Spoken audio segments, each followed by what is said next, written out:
What the hell is that? Oh, that's the cake. No, that's my cake. Yes, the bride saw your design and just loved it. No, it's my cake. The one I designed for my wedding.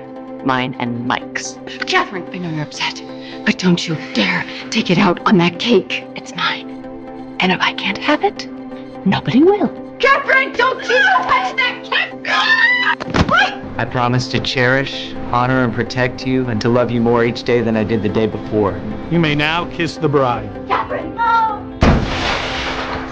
The story actually begins a month earlier. That day, Mike was getting ready to leave for his honeymoon with Catherine. But just before takeoff, Mike discovered a DVD showing Dave planning to hurt Susan and MJ. Realizing how serious the situation was, Mike immediately rushed to find Susan without a second thought. As a result, Catherine was left alone at the airport. Fortunately, Dave had a change of heart at the very last moment. Because of that, Susan and MJ managed to escape unharmed. That terrifying experience forced Mike to finally admit how he truly felt. This time, he stopped running from his feelings and decided to marry Susan again. Before long, Mike and Susan's wedding day finally arrived. But just before the ceremony began, Catherine suddenly showed up. Her arrival caught Susan completely off guard. Susan expected things to get ugly, but surprisingly, Catherine remained unusually calm. She said she had come for only one reason. She wanted to hear Susan apologize. Just as Susan was about to apologize, Catherine stopped her. She wanted Susan to apologize in front of everyone during the wedding ceremony. Susan refused to agree to such an unreasonable request, but Catherine had already planned everything.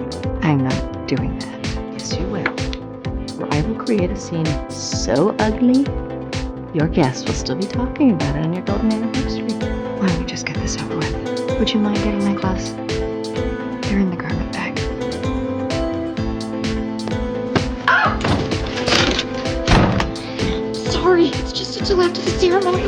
However, Susan had completely underestimated just how determined Catherine was. She was so determined to get the apology she believed she deserved that she forced her way out and rushed to the wedding. Just when Susan thought everything was finally going smoothly, Catherine suddenly appeared at the ceremony. Mike was shocked to see her there. Afraid she would ruin the wedding, Mike quickly stepped forward and tried to make her leave.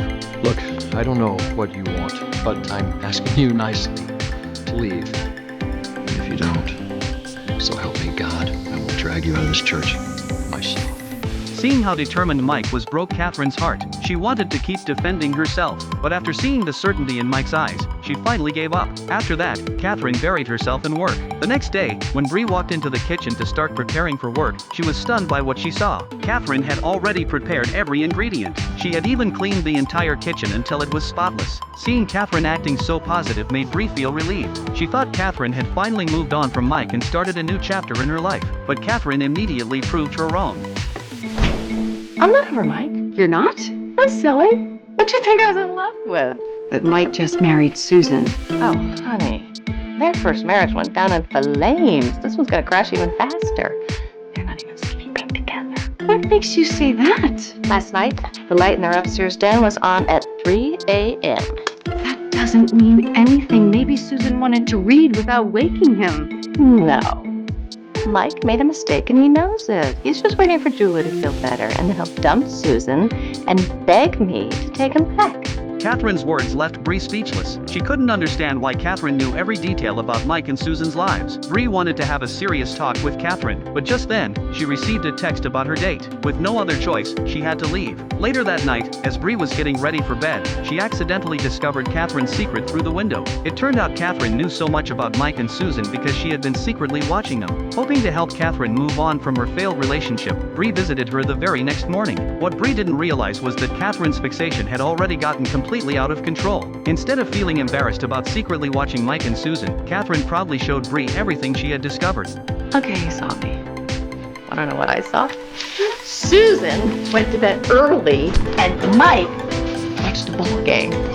Does that sound like a marriage to you? That sounds exactly like a marriage. Catherine, you are losing your grip here. Mike loves Susan. He is not coming back to you. And if you can't accept it, then you really need to get some help. You just cannot stand to see me happy, can you? Okay, I realize you're upset, but Because you know that once I get Mike back, I am going to have more in my life than just work, and I'm not going to be able to do your job for you. okay, well, that's going to stop right now because I am putting you on sick leave for 3 weeks, effective immediately. I'm not sick. Yes, you are. Now go. Instead of backing off, Catherine became even more determined. That evening, she called Mike over by pretending she needed help fixing a plumbing problem. But what she didn't expect was that Susan came with him. Susan's arrival completely threw a wrench into Catherine's plans. Even though she was panicking inside, Catherine forced herself to stay calm and led Mike into the kitchen to fix the faucet. Meanwhile, Susan accidentally opened the bedroom door. She froze the moment she saw what was inside. Looking at everything Catherine had carefully prepared, Susan immediately realized something was very wrong. Before she could react, Catherine suddenly appeared behind her. What are you doing up here? I knew I never should have trusted you. You just wanted Mike over here to try to seduce him. Really, Susan? You have the most suspicious mind. Please, look at this place. You know, I'm getting turned on. So, I lit a few candles and sprinkled some rose petals. I do that every night. Really? Do you also drink an entire bottle of champagne? Maybe I have a little problem, okay? Determined to reveal the truth, Susan decided to call Mike over to take a look. After all, Mike had lived with Catherine before. He would know whether Catherine was telling the truth. Realizing Susan was serious, Catherine rushed to hide the evidence. But when Susan followed her into the bathroom, what she saw confirmed all of her suspicions. Even then, Catherine continued trying to defend herself. At that moment, Susan realized Catherine desperately needed professional help. She tried to convince Catherine to get the help she needed, but those words only made Catherine even angrier. Don't push me, Susan. I'll sue you. You know what? Go ahead, sue me. And while you're at it, get me for assault with a strawberry too. You bitch!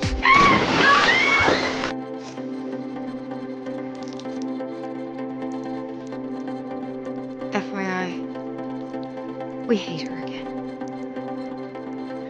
After everything that happened that night, Catherine went back to see Bree the next day. She asked Bree to let her return to work so she could keep herself busy. She even sincerely apologized for everything she had done. Seeing how genuine Catherine seemed, Bree immediately gave her a hug. She believed Catherine had finally let go of the past and was ready to move forward. But everything changed the moment Catherine noticed a cake nearby. She realized the cake used the exact same design she had once chosen for her wedding to Mike. Catherine completely lost control of her emotions, and that led to the shocking scene at the beginning of the story. Despite everything that had happened, Catherine showed up at the restaurant the next day as if nothing had happened. She was ready to get back to work. But after witnessing everything the day before, Bree couldn't let her return. She refused to allow Catherine to come back to work. Bree hoped this would finally make Catherine understand how serious the situation had become. She wanted Catherine to let go of Mike and move on with her life. But Catherine immediately argued back.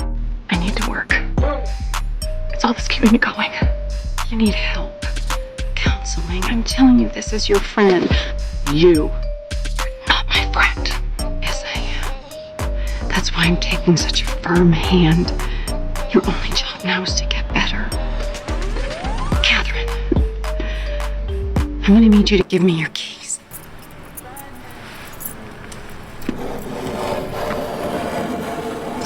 There you go. Souvenir of our Friendship.